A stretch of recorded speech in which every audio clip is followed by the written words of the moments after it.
Holy crap, it's been a hot minute since I've done this. So let's break the rust off and dive back into a Pokemon TCG deck profile. This time we're taking a look at Archaludon, Archaludon, not gonna work here anymore anyway, EX. Not gonna work here anymore anyway. 300 HP, Metal type Pokemon, Stage 1, evolves from Duraludon, has the ability Assemble Alloy. When you play this Pokemon from your hand to evolve, you can attach the 2 Metal Energy from your discard pile to your Metal Pokemon in any way you like. And then you have the attack Metal Defender for 3 Metal and 220 damage. And then during your next turn, this Pokemon has no weakness. So this thing is just a 300 HP behemoth, and I am rocking 3 copies of it. And we're playing 4 copies of Duraludon with 130 HP with 2 attacks, Hammer In and Raging Hammer. Typically, the basic involved in most of these decks don't really ever matter, but this time it does, and we'll get to that as to why momentarily. But we have Raging Hammer for 2 metal and a colorless. It has 80 plus 10 more damage for each damage counter on this Pokemon. So keep in mind that the Duraludon has, or I'm sorry, the Archie Boy has 300 hit points, so it does take quite a lot, and most decks aren't able to hit over 300. Now, there are a few, and of course, that's where that whole no weakness thing comes in the clutch, to preserve us from getting knocked out by, say, like a Radiant Charizard. But in order to abuse that attack from the Duraludon, we are playing a single copy of Relicanth with the ability Memory Dive. Each of your evolved Pokemon can use any attack from its previous evolutions. So this way, we can use the attack on the Duraludon while we have the massive 300 HP, and we can tank a hit and then hit them back for 80 plus 10 times, basically, however much they've hit us for. So if they hit us for 200 damage, we can hit them for 280. And if you notice, 220 is slightly lacking in that department of damage, so we are playing some math fixers in the form of Staryu and Starmie. Staryu is just here to evolve into a single copy of Starmie. I saw this from the the 4 Heavenly Kings tournament from Japan, and I really like this deck because I played this deck a little bit before I saw the Starmie, and I kind of had a hard time into like Raging Bolt and stuff, so this made it a little bit easier to get there. You have the ability Mysterious Comment. Once during your turn, you may put 2 damage counters on one of your opponent's Pokemon. If you placed any damage counters in this way, discard this Pokemon and all attached cards. So that makes your 220 effectively a 240, so you can knock out things that have 230 HP or 240 HP. So we're playing a 2-1 line of Starmie. Continuing on, we have a single copy of Zamazenta V. This is the first time I've actually gotten to use this card ever since it came out in Brilliant Stars. So it's about rotated out of the format. But 220 HP on this Pokemon V. You have the ability Regal Stance. Once during your turn, you may discard your hand and draw 5 cards. If you do, you use this ability the turn end. So think of it like your Rotom V of the deck, give or take.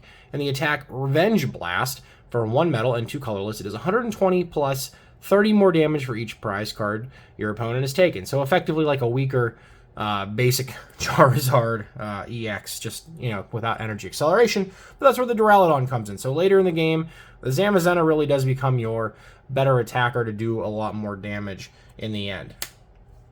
And then to support these Pokemon, we've got the 1 copy of Fezandipity, of course, with its Flip the Script to be able to draw cards after they take a KO. We've got the Radiant Greninja with Concealed Cards. That way we can ditch energy and get them into the discard pile for Archie's effect and then draw 2. And last but not least, we have a single copy of Iron Bundle for Hyper Blower, effectively gusting around whatever their active is. If it's too big, we can't knock it out.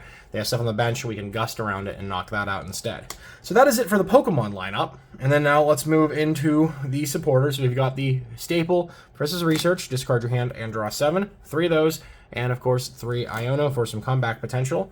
We're then rocking 2 copies of Boss's Orders. Let me know down in the comments below which Boss's order. Oh, brother, this guy stinks. Oh, brother, this guy stinks! It's been a while. I'm sorry. Well, let me know which Boss's Orders you prefer down below in the comments. But we're rocking 2 copies of those, and we are playing a single copy of Professor Turo's Scenario to pick up a Pokemon and discard the remaining stuff. So it lets us pick up an Archaludon and replay it onto another Duraludon, getting even more energy in play. Or they, get close to knocking it out, we have another Duraludon in play, we can pick it up and, kind of deny them the KO.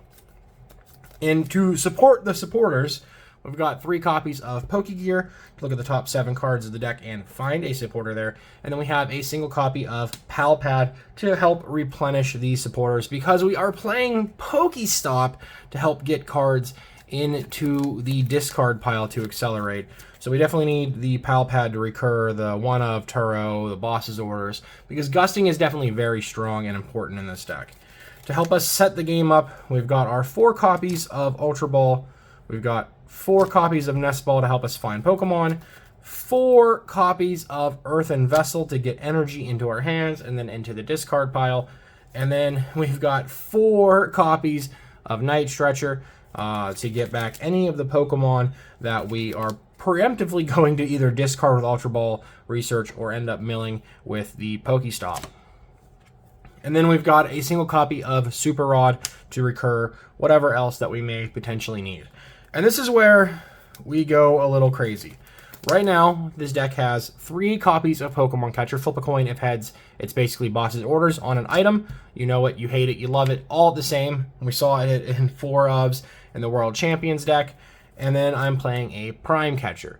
And before I was playing Prime Catcher, I was trying all of these A-Specs. We've got the Megaton Blower, we've got the Hero's Cape, the Precious Trolley, and the Maximum Belt.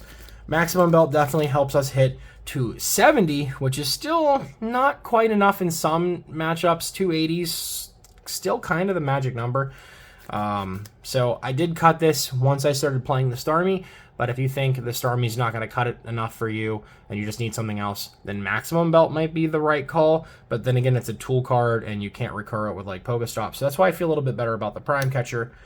In addition, because item cards feel better, Megaton Blower, if you're expecting like a lot of Lugia floating around, and I think we're definitely in a Lugia world right now, discard all tools and special energy from all of your opponent's Pokemon and discard a Stadium in play. So basically just all over all of their equipments and enhancements basically on their Pokemon. Then we've got the Trolley, which is a kind of like VIP pass if it was hitting the gym and lifting 500 pounds with each arm. Precious Trolley will let you just flood your bench with basic Pokemon. So grab your Duraludons, grab your Relicanth, grab your Staryu, hide your kids, hide your wives, because they're out there getting benched tonight. And then, of course, we have the Hero's Cape, which I do like a lot, giving the Archie boy 400 hit points, which is an absolute ton. But I think the Prime Catcher is probably the right call. If I had to pick a second one in place of it, depending on the metagame, I think the Cape would be the right call. But again, the Trolley, like, if we were playing Arven and more tool cards, for whatever reason, I think the Trolley would be the right call to help set up. But so we're rocking 4 Ultra Ball, 4 Nest Ball.